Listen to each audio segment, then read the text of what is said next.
Panel 2 will now begin. The panel theme is Clearing the Clouds, Working Together for a Harmonious Future. This panel will be moderated by Dr. Yuzhen Kuo, Vice President of the Institute for National Policy Research, Taiwan. 接着，我们即将进入本日第2场专题座谈，主题为拨云见日，携手打造和谐未来。我们很荣幸邀请到国策研究院郭育仁副院长担任主持人。This panel will last 50 minutes. 本场座谈共计50分钟。在座谈开始之前，我们希望邀请尚未领取餐盒的贵宾至场外领取餐盒。If you haven't received your lunch boxes, you may now exit by the far exit and retrieve your lunch boxes by the corridor. Thank you.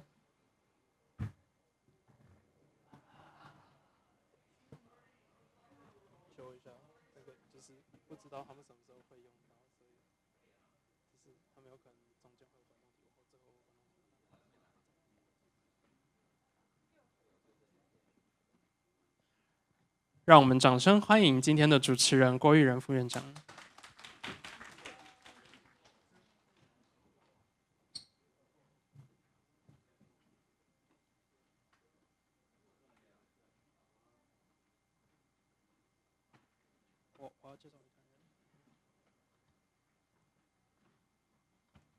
I would now like to introduce the panelists of today's panel. Mr. Huang Shenkai, Director General, Coast Guard Administration, Taiwan. Dr. Chen Kun Ma, Professor, Graduate Institute of China Military Affairs Studies, National Defense University, Taiwan. Oh, sorry. Mr. Jay Tariella, Philippine Maritime Security Expert. Mr. Katsuya Yamamoto, Senior Research Fellow. Mr. Abe Kumar Singh, Research Fellow. Ms. Annette Bradford, Research Fellow of Japan Foundation Indo-Pacific Partner Program. And Mr. Roy Trinidad, Maritime Expert, Philippines. 现在让我们把时间交给郭副院长。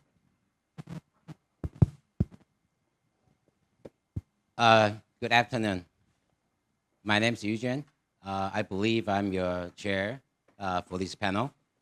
And it's with great privilege and honor to chair this panel.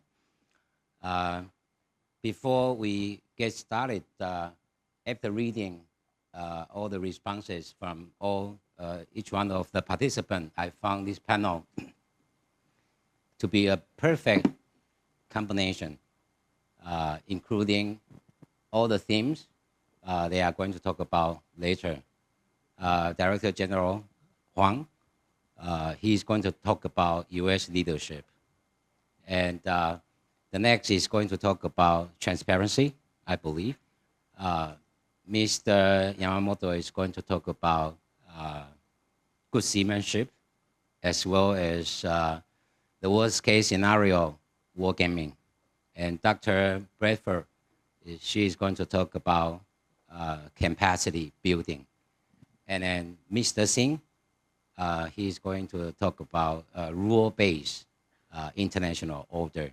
So I found, not just their nationality. We have experts and scholars from Taiwan, from the Philippines, from India, from the US, and from Japan. So I found that the combination is perfect, and the coordination of responding to this panel, the combination is perfect as well. And again, the theme about this panel is to clear the cloud, which our responses to the existing challenges, i.e. Most of the wrongdoings from China, and our strategy and responses to these challenges in order to maintain prosperity and stability of this region. So I would like to ask first to Director General Huang, what's your take on the theme of this panel, please?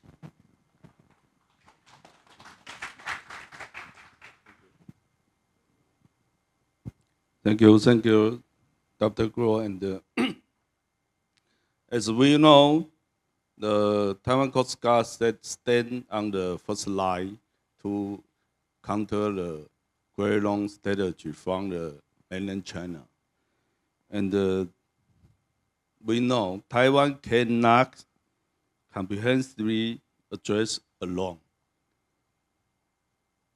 to against the Great Long strategy.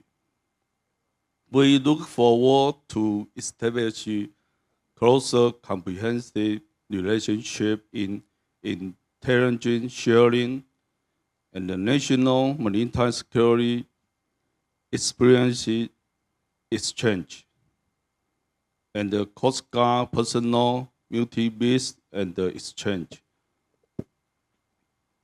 We need to work closer with like-minded countries such as Japan, Philippines, Australia, for mutual learning and cooperation. And we also hope to integrate more advanced technology such as UAV or USV, long-range surveillance system, and more sensor to enhance our coordination for response capability, particularly for submarine cable protection.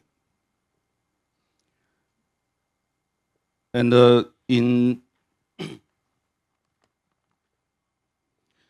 our cooperation with U.S. Coast Guard, since the signing for the Taiwan U.S. Coast Guard Work Group MOU in 2021, we have seen steady and deeply cooperation between both sides. And in this year, the U.S. Congress is currently reviewing Section 140 of the Coast Guard Authorization Act of 2025, which developed the Joint Together Maritime Training Plan between the U.S. Coast Guard and the Taiwan Coast Guard Administration. And the breakthrough aspect of legislation lies two aspects. First, the training course is customized training model. As we know, the Taiwan Coast Guard has many experience to face the China Coast Guard vessel. And we can combine our experience and the American technology to develop a new course. The second, we should, on the flag of America, to do more cooperation with the first chain nation, especially Japan, Philippines. We can do more drill or exercise in the nearby sea. This our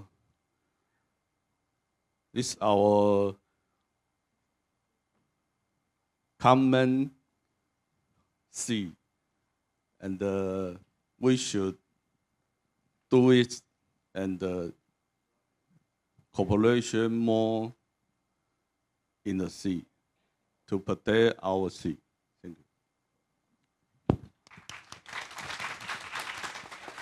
Director General Huang is basically talking about this indispensable leadership of the United States, including institutional arrangement, empowerment, including capacity building as the cornerstone in order to maintain order in this region.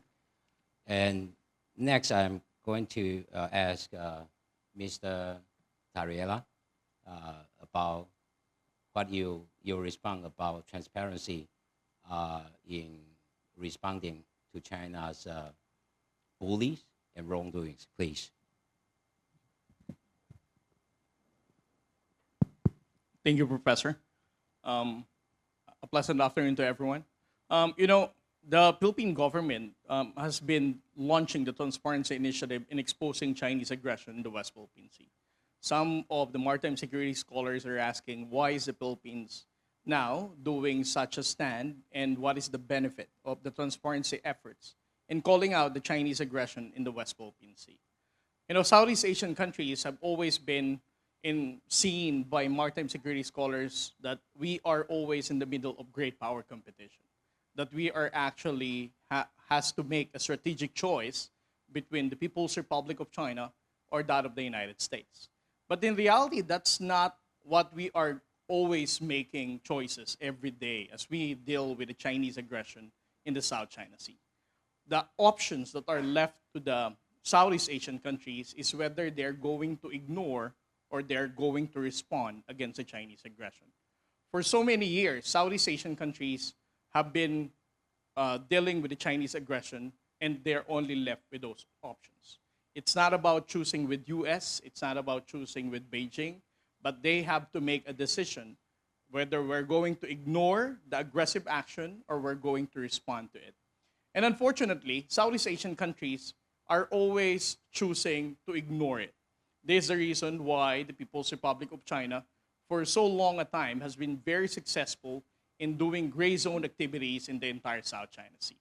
They have been completely dominating the South China Sea without firing a single shot and hiding on the gray zone strategy. But for President Marcos, this should not be the only options that we're going to have. When he was elected in 2022, he made a promise to the Filipino people. He is not going to surrender a square inch of our territory to any foreign power. But for President Marcos, the question is how? Is he going to ignore or is he going to respond? And responding to the Chinese aggression is always interpreted to be escalatory, provocative, and sometimes failing to consider the national interest because understanding that the People's Republic of China can use economic coercion or they would use military might. So President Marcos has to come up with an innovative strategy to respond to Chinese aggression. And right now, that is the Transparency Initiative. We believe that exposing Chinese aggression is not doing to respond, is not responding or not just ignoring. But what we're doing is exposing to the international community what is happening. Now, why Transparency Initiative?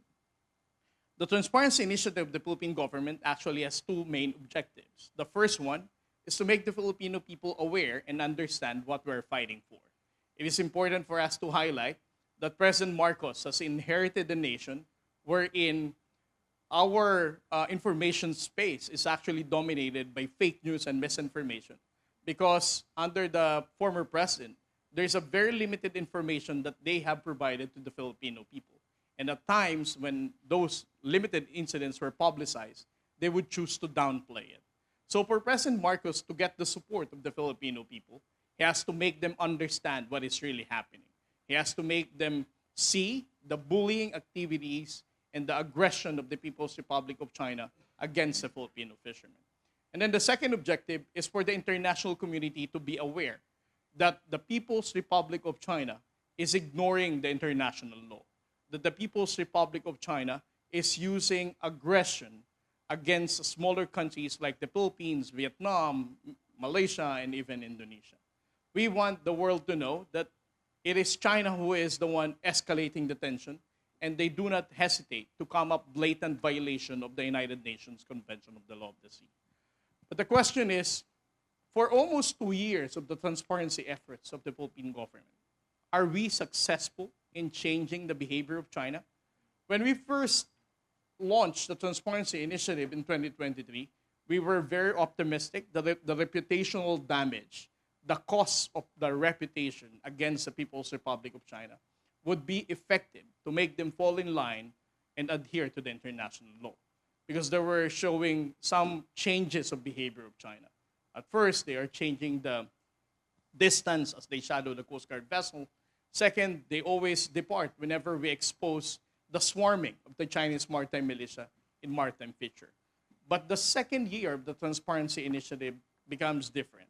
In 2024, this is the first time we saw that the People's Republic of China never hesitate to use jet stream water cannon against a Philippine Coast Guard vessel, endangering the safety of the Filipino crew and the media personalities on board.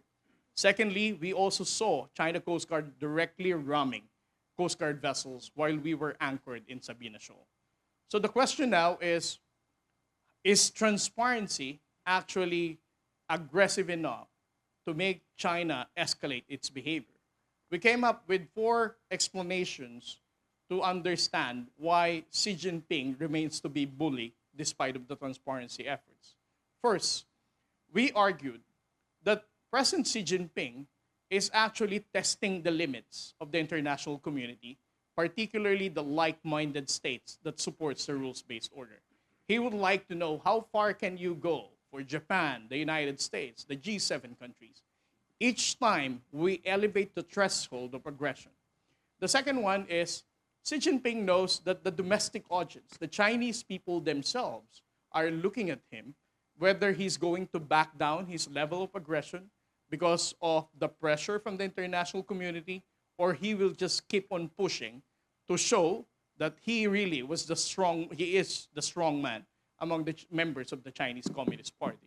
And then the third one, he wants the Southeast Asian countries to be more afraid. He wants Malaysia, Vietnam, Indonesia not to assimilate the transparency efforts of the Philippine government. And the fourth one, he wants to break the spirit of the Filipino people. He wants us to stop in exposing the Chinese aggression. Whether he denies it or he confirms, we know for a fact that the exposure of the aggression of China is really damaging for the image of the Communist Party, of his leadership, and the People's Republic of China. As I end, I would like to highlight that our fight for the West Philippine Sea is not just a fight for the Filipino people for our sovereignty and sovereign rights. Our fight for the West Philippine Sea is a fight for everybody who supports the international law and the rules-based order. Thank you. Dr. Taliera is basically believing transparency is the best strategy to deal with China's wrongdoing. Especially, he pointed out China's gray zone tactics of doing is not gray. It is clear violation of international law. And transparency is also the best strategy to wake up and call up domestic support and also support from international community. In my opinion, transparency is also the cornerstone and foundation for international and regional cooperation, and also the foundation for the so-called Indo-Pacific maritime domain awareness. So there's actually a lot all these like-minded countries could work together on this theme, transparency. Next, I will going to introduce Mr. Yamamoto from Japan, and he will talk about good seamanship and worst case scenario wargaming. Please. 嗨，大家好，我是上本商业日本海上自卫队的退休少将。Thank you so much for inviting me as this conference forum. I'm Rear Admiral Yamamoto, retired from JMSDF. And now my position is the director of the strategy and data lines of the Sasuga Peace Foundation in Japan. The agenda of this session is the harmony. My argument of this session is the good seamanship and global commons. So the very, very easy my agenda. So first, so as you know, and please remember, the ocean, maritime world, sea is the global commons. This is the common sense, right? Even in the territorial waters, as long as a certain as followed the international regulation and orders, that everyone, including the foreigners, can navigate it freely.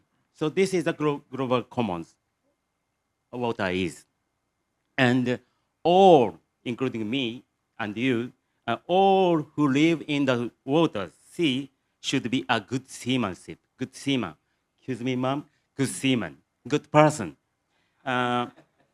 All rules and regulations of the sea and maritime world, maritime community, are rooted in the human being history and the customs on the era of the discovery. So this is important. This is important. However, and I was a retired military guy. I was a sailor, but all of the sailors, before the sailor, we are the seaman, sea woman, sea person. So when I start the maritime military life, the first learn, first training, first education is not fighting, not using the arm. The first education, first training is the good seamanship is how do we protect the nature of the waters? How sea water is dangerous. This is a very important. This is a very important. So the not only sailor, not only Navy, Coast Guard, merchant shipping, and the fishermen, all of the sea person have a common values for protect the nature of the maritime sea. This is a very important. Unfortunately, the Chinese gray zone tactics,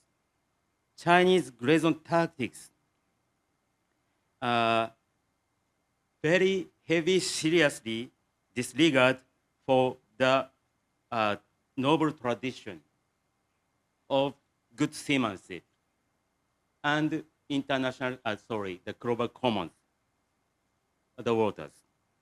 That sailors, fishers around the world have passed down since the age of discovery, age of discovery. International community must strongly condemn, protest Chinese behavior in the sea, in the maritime, in the ocean, before the discussion how to battle, how to fight against China. This is a very important, I suggest. All who work at sea, whether in the Navy, Coast Guard, merchant vessels, fishermen, again, I say again, we must learn good seamanship. We must learn good seamanship. And so when I was the defense attaché to China, and also I learned to the PLA Defense University 2 decades ago. And I discussed a lot with the Chinese military guy and the Chinese Coast Guardian about these issues, the same issues. Unfortunately, Chinese authority, including the military, including the Coast Guard, including the merchant, Ministry of the Merchant Vessel, I forgot, and Ministry of the Foreign Fishermen's Affairs. They answered to me. We educated to how to use the waters, how to use the sea, but they never, they educated to the international law, particularly the maritime law, to the seaman, sea woman, sea person.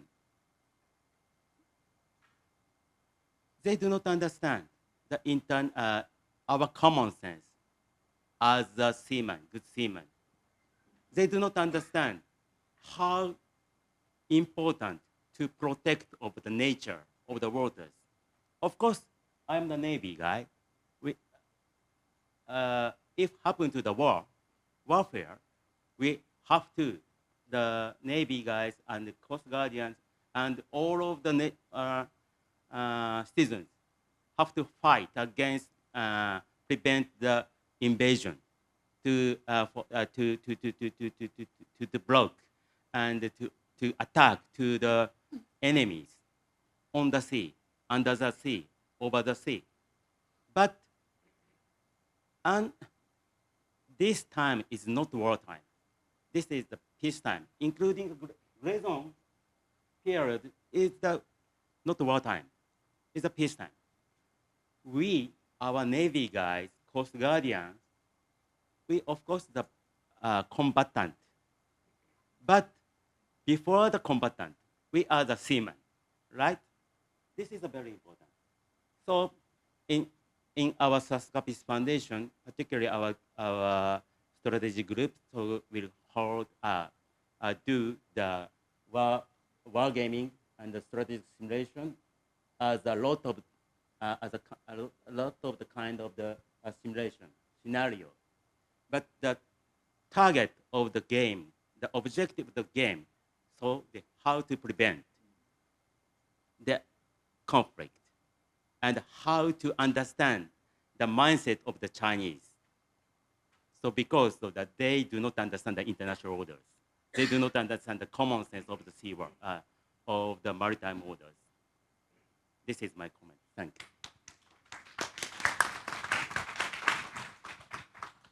you. Yamamoto-san very kindly enlightened us the importance of value, custom, respect, value, custom, status quo, which is also another very important element to link all these like-minded countries together. And next, I would like to introduce... no, not like-minded country. This is the common sense of all over the world. Yeah, but China is not thinking like us. That's the problem. So the next, I will introduce Dr. Redford, please. Good afternoon, everybody. So I'm feeling like a little bit of a fish out of water on this panel because I'm not an admiral, a commodore, or even a maritime security specialist. I'm actually an education specialist who, for the past few years, has been exploring how to improve maritime security capacity building activities. By this, I mean the education and training part of capacity building. And I strongly believe, as do all of the members of this panel, that capacity building is very important for creating a, what is it called, a harmonious future, as is the theme of this panel. So a few years ago, I led a team of researchers that observed about 12 capacity building activities in the Indo-Pacific region. The team observed what went well and what needed improvement in these training events, and we developed an implementation level best practices guide. In my current research project, I'm taking this to the next level, the policy level, and looking at how the Quad can improve its capacity building coordination. So I'm very excited to read what has come out of the Quad meeting that has been going on yesterday, today. I haven't got to my computer to look yet. So in the interest of time, I only have 2 very short key takeaways that I'd like to share with you today from this work. And the first takeaway is that good intentions and subject matter expertise are not enough to ensure the best outcomes in education training capacity building. instructors need to be trained on how to train, and programs need to be designed with clear objectives and outcomes that meet those objectives. Then, ongoing evaluation of programs should also take place. With some of the capacity building training events that we saw, we noticed that trainers knew their content, but didn't really know why they were talking about that content, and didn't know who their audience was, did not know who they were training. And half the time, well, maybe not half the time, some of the time, the people who were receiving the training were not the best people to be receiving the training. So if we want to work together and cooperate effectively, we need to plan and look at our training from a bit of an educator's perspective. So the second takeaway that I have from my projects is that international effort to coordinate capacity building activities is very ambitious. There's a lot of ambition to create synergies through integrated capacity building. People talk about, well, how can the Quad combine efforts to deliver great capacity building programs? Policymakers get frustrated and implementers get frustrated because this integrated capacity building is a lot harder than it seems. And those on the ground get bogged down with how do we actually implement this? So when envisioning integrated capacity building, perhaps it's better to think about what is actually feasible. Pursue integration when it's feasible, but be comfortable with the fact that coordination or even just deconfliction of training events may be the best cooperative path which delivers the highest return on investment. Again, when my team and I were trying to take stock of some of the capacity building training events that were happening in the Indo-Pacific region, we found out that 1 week, one nation was delivering a training exercise on the law of the sea. 2 weeks later, another nation was delivering basically the same training event on the law of the sea to the same participants. We haven't even got to the stage of deconfliction with some of our training programs yet, let alone moving along the continuum to an integrated effort. So I'm going to leave it there. Thank you. Dr. Raffer, basically looking at capacity building is very important element from coordinated, integrated, and collective perspective to look at this very important element in maintaining harmonious order in this region. And she is also the only one in the response asking the question about Taiwan. She was asking how can Taiwan coordinate its capacity building activities given its unique, very unique diplomatic situation. So if we have time, I hope each one of the participants could answer a little bit on that. And the next, I will going to introduce Mr. Sin. He is going to talk about rule-based international order, please. Thank you, Chair. Good afternoon, ladies and gentlemen. I thank organizers of Taiwan International Ocean Forum for inviting me to be here. And it's a pleasure to be amongst you and in this wonderful panel. What I'm going to speak has been briefly covered by Admiral Yamamoto, and my points will illustrate that fundamentally good seamanship is a cultural common among all maritime professionals. My presentation will cover briefly 4 points. Sea lanes of communication in the Indo-Pacific region are global public goods. good order at sea is a key enabler of unhindered trade flow through our slocks. There is an urgent need to arrest waning confidence in the rule-based order. And our endeavor to shape harmonious future in the maritime arena can only be realized through collective emphasis on rule-based order. Now, I do not need to belabor a point about the sea lane of communication being global public goods, because fundamentally recent event has illustrated that disruption in sea lane of communication has effect across the globe, since a majority of the trade, nearly about 80% by volume and about 70% by value, flows through the maritime medium. Now, good order at sea is a key enabler of unhindered trade flow, and fundamentally it ensures safety and security of shipping and permits countries to pursue their maritime interest and develop their maritime resources in accordance with agreed principles of international law. And this is important because we have to comply with agreed principles of international law, what Admiral Yamamoto referred as good seamanship. Now, good order at sea, as we see, fundamentally has a typology of challenges in my view. Some of them are, I consider, as a tame challenges, and these are non-traditional threats like piracy, terrorism, maritime crime, HADR.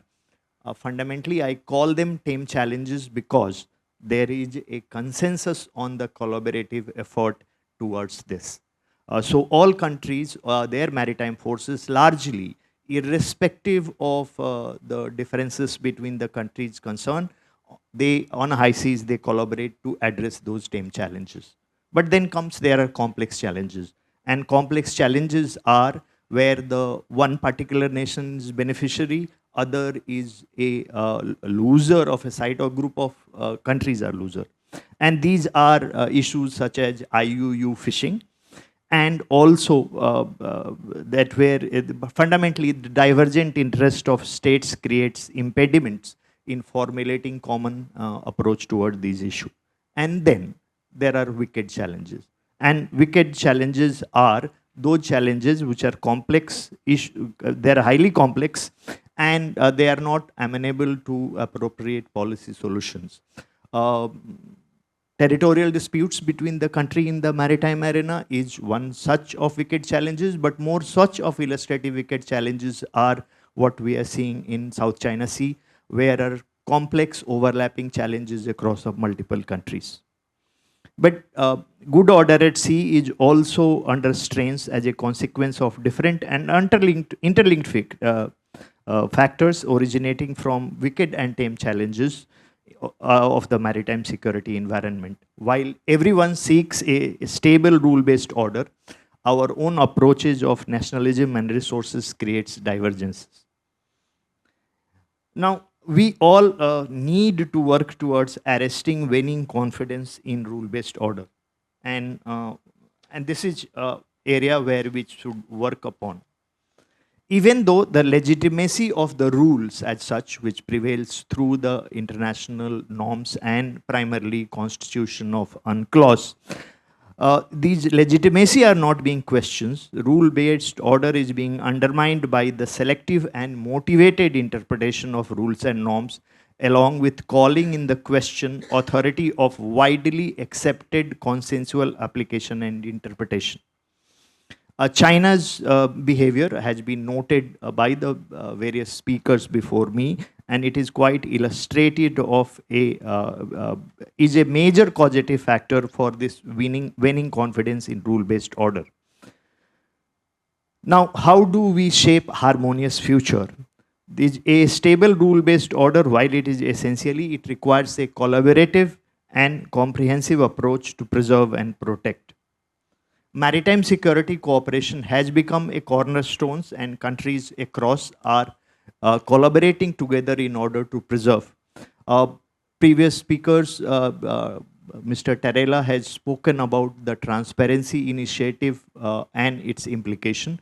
In my view, it is one of the correct approach of the calling out bad behavior to arrest this waning confidence in the waning confidence in the rule-based order.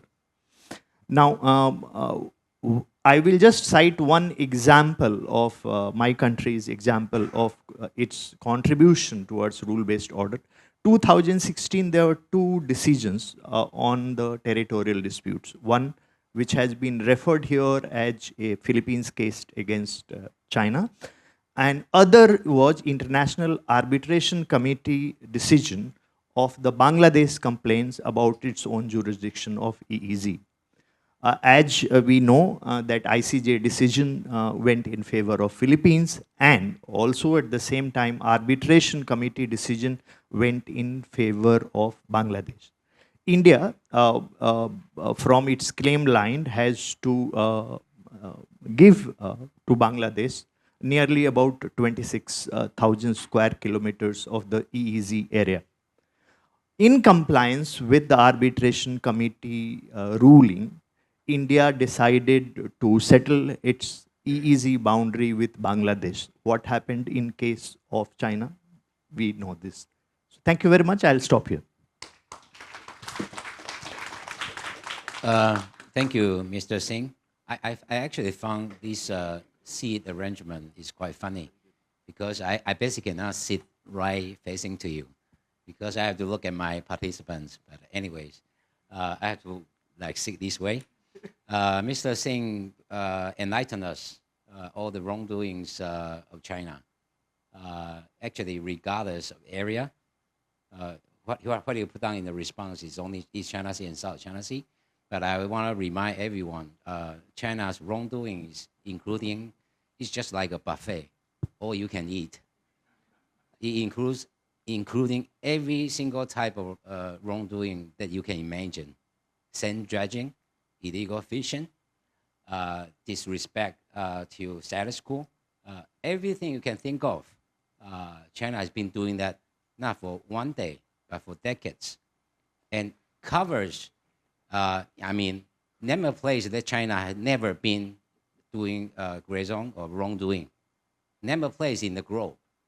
Nowhere, everywhere you can think of. Indian Ocean, Malacca Strait, the Pacific. It's not just East China Sea and South China Sea. Look at Yellow Sea. China has been establishing all these gigantic size of steel structure, more than 20. Not to mention Taiwan Strait. Yeah. So that's what I want to remind everyone. We cannot just keep ignoring what China has been doing. Everywhere in the world, and including all types of wrongdoing. And next, I would like to, I'm sorry, I forgot your name. Trinidad, yeah, please. Thank you, Eugene. First and foremost, I would like to thank the organizers of the Taiwan International Ocean Affairs Forum, the Ocean Affairs Council of Taiwan. Thank you for inviting me here. I am Roy Trinidad. I have been involved in maritime security for the past 30 years. I am here in my personal capacity. What I say here are my views, which I hope will be able to add to the discussions. Much has been said about sustainability and shared prosperity. I would like to focus more on security, considering that safety, shared prosperity, and sustainability should be able to operate under the freedom of security. And I will put forth 4 points. The first one is that there has to be a common threat strong enough that would push different countries to work together for a harmonious future under a collective security umbrella. The threats faced by Taiwan, Japan, Malaysia, Indonesia, Vietnam, the Philippines, are pushing us to come together to see where we could work together across law enforcement, across security, across legal and other dimensions towards a harmonious future. My second point, our harmonious future is anchored on our respect for international law. There have been instances in the past that the Philippines has been involved with Taiwan, the Taiwanese Coast Guard in 2012, that led to the death of a Taiwanese fisherman. Unfortunate event. We didn't like that, but we were able to iron out that issue. 2017 or 2018, this time, the Philippine Navy and the Taiwanese fishermen, which again led to the unfortunate death of 2 fishermen, we were able to iron out that issue. We have issues with Indonesia on the border. We iron that out with border crossing agreements. With Malaysia, while it hasn't been resolved yet, it is still tabled for discussion. It is still there. We acknowledge it, but it is not disrupting the normal relationship between the Philippines and Malaysia because we both subscribe to domestic and international law. We had a common issue in the tri-boundary of Indonesia, Malaysia, and the Philippines on piracy. We were able to work together with a trilateral cooperative agreement. We were able to solve that problem. Our respect for international law will lead to our harmonious future. My third point, the Chinese Communist Party's disregard for international law is the threat that will disrupt our harmonious future. What we are facing in the West Philippine Sea is only a microcosm of what is happening in the bigger expanse of the maritime domain of the Asia-Pacific region. It's the same issue faced by Taiwan, the countries I mentioned earlier. And these actions of China to disregard international law will impact into our harmonious future. My last point, the Philippine government has been very strong in defense diplomacy. We have engaged a lot of countries, our maritime actors, the Coast Guard, Fisheries Bureau, the Navy, the Armed Forces, the Maritime Police, have engaged counterparts in the region. That's why I'm here. That's why Jay is here. Other Filipino delegates are here. We have engaged from Japan, Australia, New Zealand, South Korea, Vietnam, Malaysia. The Malaysian Navy chief was in the Philippines 2 weeks ago. Indonesia.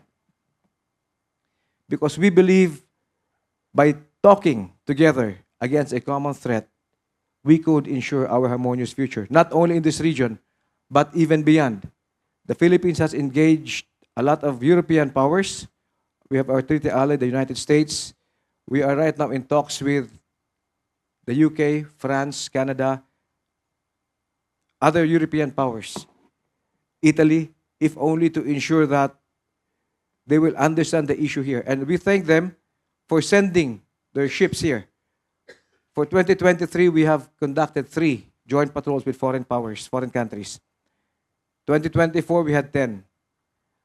2025, at the middle part of the year, we already had 10, with more coming up. We have a very strong British task force coming in.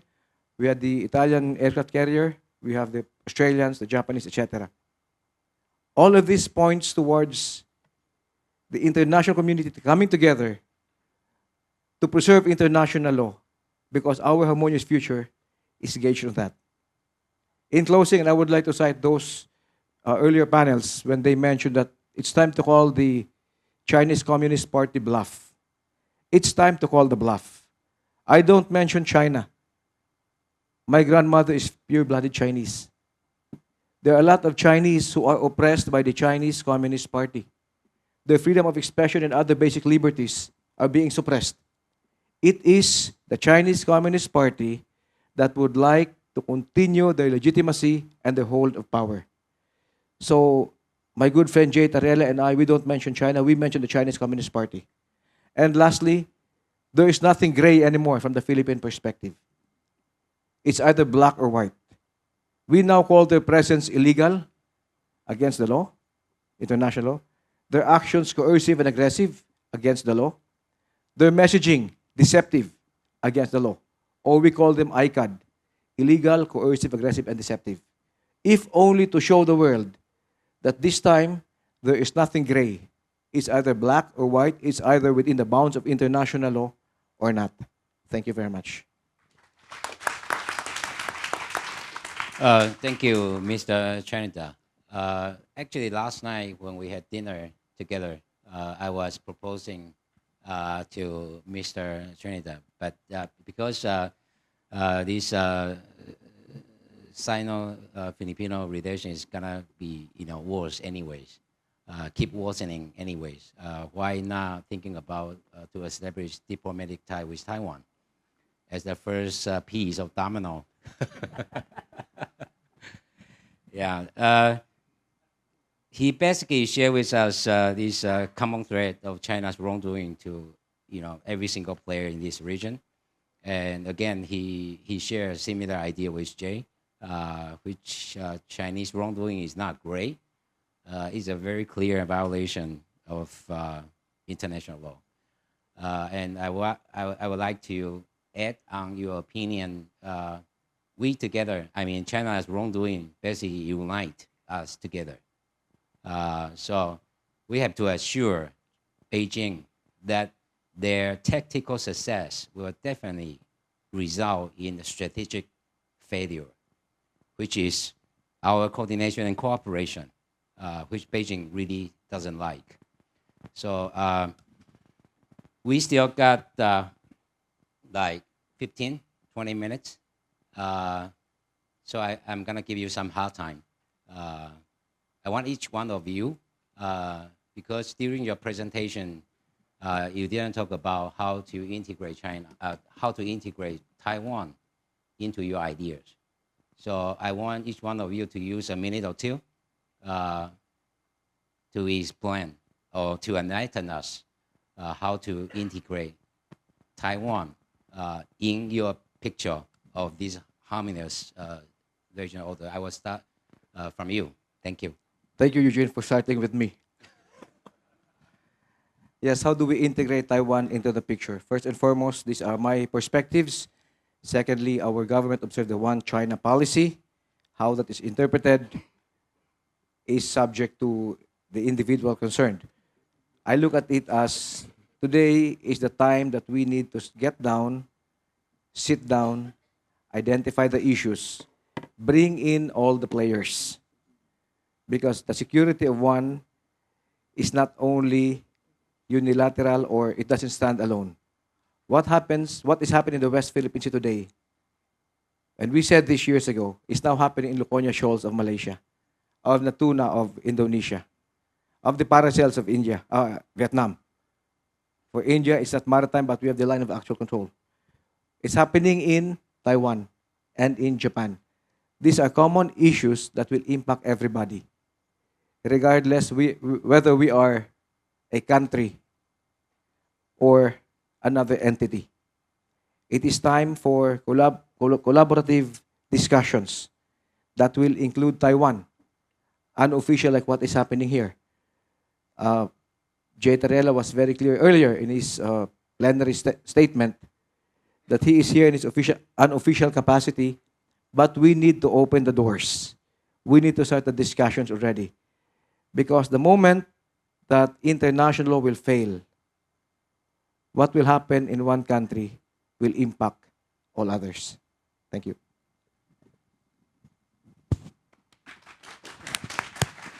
The speaker just correct me that we are actually running out of time. Yeah. I would like to spend like a minute to conclude this panel. There are some key words appealing in this panel, including transparency, rule-based, global public good, value, status quo, U.S. leadership, collectivity, and capacity building. And I think the conclusion bear from this panel is going to be the direction and approach for Taiwan's cooperation with all the nations in this region. And I also like to propose this Taiwan +1 strategy. as Dr. Bradford mentioned, you got this platform of multilateral institution like Quad, like US, Japan, South Korea.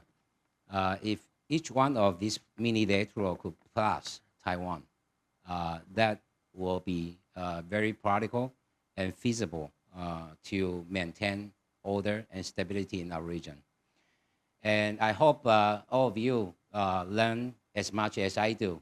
And with your good mind, please join me to thank all the participants of this panel. Thank you.